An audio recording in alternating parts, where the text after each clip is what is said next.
লাগে। কোনো তীর্থস্থানে যদি আমরা ঘুরতে যাই, যদি আমাদের একবার ভালো লেগে যায়, তাহলে দেখবে মনে হয় যত কষ্টই হোক না কেন প্রত্যেক বছর একবার করে আমি এইখানে আসবো। কেন না জায়গাটা আমার বড় ভালো লেগে গেল। ঠিক তেমনই ভাবে আমার গৌর হরির নদিয়া ভালো লেগে গেল। কেন ভালো লাগলো জানো?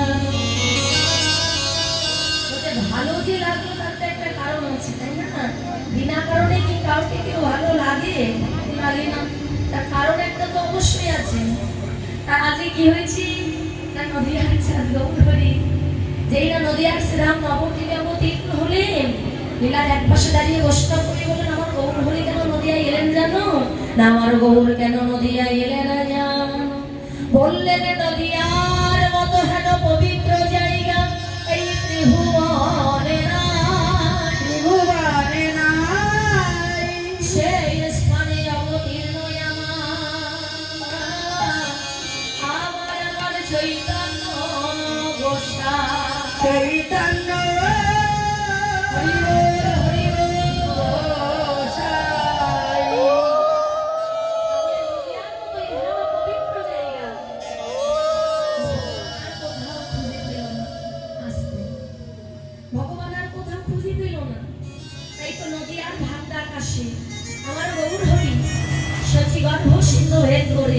ভগবান অবতীর্ণ হলেন। বাবা সত্যযুগে কিন্তু ভগবান অবতীর্ণ হয়নি, সত্যযুগে ভগবান অবতার হল।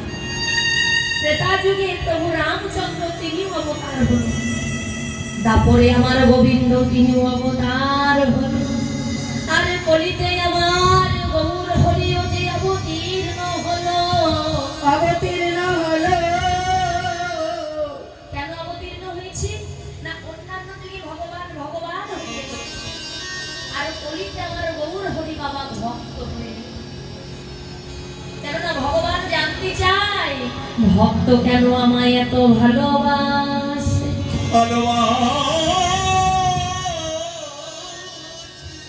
ভক্ত আমায় ভালোবেসে কি সুখ পায়? কেন ভক্ত আমায় এত ভালোবাসে? ভক্ত যদি আমায় ভালো না বাসবে তাহলে আমার মহিমাকে প্রচার করবে। মাইক বাজারে কোথায় গেলে? তাই আজ কি হয়েছে?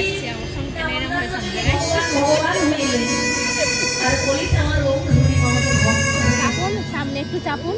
আমার গোবিন্দ রাধারানীর কাছে গিয়ে প্রশ্ন করলেন, রাধে তুমি তো শুনছো ভাই, তোমার কি ভালো লাগছে?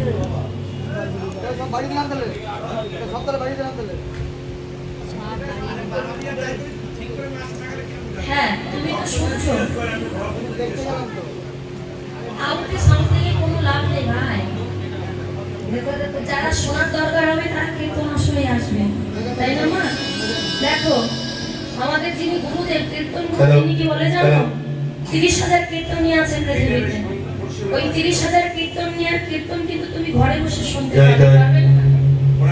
অনেক ইউটিউব চ্যানেল আছে, নাম বলবা পটপট করে বেরিয়ে আসবে।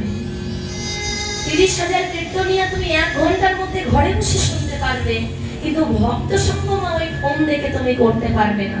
পারবে? ভক্ত সঙ্গ করতে হলে কীর্তন হরির ভাষণে আসতে হয়, ভক্তের চরণ ধরা হৃদয়ে মানতে হয়, ভক্ত আলিঙ্গন করতে হয়, তবে না ভক্ত সঙ্গ করা যায়। তাই আউটে সাউন্ড দেখে কোনো লাভ নাই দাদা। যার ভালো লাগবে সে এমনি চলে আসবে কীর্তন শুনতে, আর যার ভালো লাগবে না যত জোরে কানের পরে মাইক বাজুক না কেন আসবে না। এরকম যারা যাদের ভালো লেগেছে, যারা ভালোবাসে তার ছুটতে ছুটতে চলে এসেছে। দেখছে আকাশে মেঘ আছে, তাতে কি হয়েছে? মরবো কীর্তন হরির ভাষণে গিয়ে মরবো। আজকে ভোরে আমাদের গাছ ছিল কৃষ্ণনগর দইয়ের বাজারে, এত ঝড় বৃষ্টি মা তুমি বিশ্বাস করতে পারবে না। সবাই তো জানো ওদিকে মনে হয় আরো বেশি হয়েছে। আমরা যখন বাড়ি এলাম আমাদের এদিকে কিন্তু এত দেখলাম না, কিন্তু দইয়ের বাজারে এত বেশি ঝড় বৃষ্টি, গাছ বড় বড় গাছপালাগুলো রাস্তার উপর ভেঙে পড়েছে। তখন আমরা রাজগান কিন্তু বন্ধ দিই, কীর্তন চলছে, প্রভু তুমি যা করো, মারবে তুমি সবাইকে মেরে থাকো, জীবন ধন্য হয়ে যাবে। কীর্তন হরির বাসনে বসে আমরা সবাই কৃষ্ণ বলে কাঁদতে কাঁদতে মরে যাচ্ছি। তাই যার ভালো লাগবে সেমনি চলে আসবে, তুমি কবিতার সাবধান আউটে যাবো তো। তাই কি হয়েছে? নদিয়ার চাঁদ গৌর হরি আজ ভক্ত হইলেন। রাধারানীর কাছে গিয়ে ভগবান কি বললেন? রাধে তুমি আমায় বলতে পারো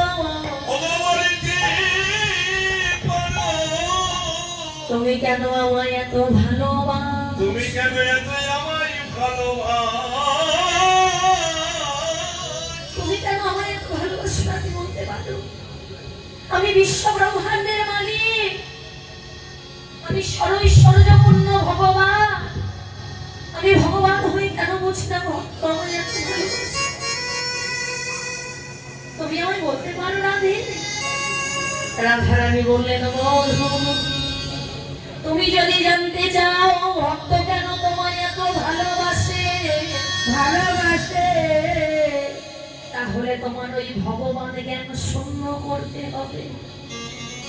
যেদিন তুমি ভগবান না হয়ে ভক্ত হবে, আর যেদিন তুমি ভক্ত হয়ে ওই নদী আর ধুলাই গিয়ে গড়াগড়ি দেবে, তুমি তোমার বদনে বলবে হা কৃষ্ণ প্রাণ কৃষ্ণ, সেই দিন তুমি বুঝবে বধূ ভক্ত কেন তোমায় এত ভালোবাসে।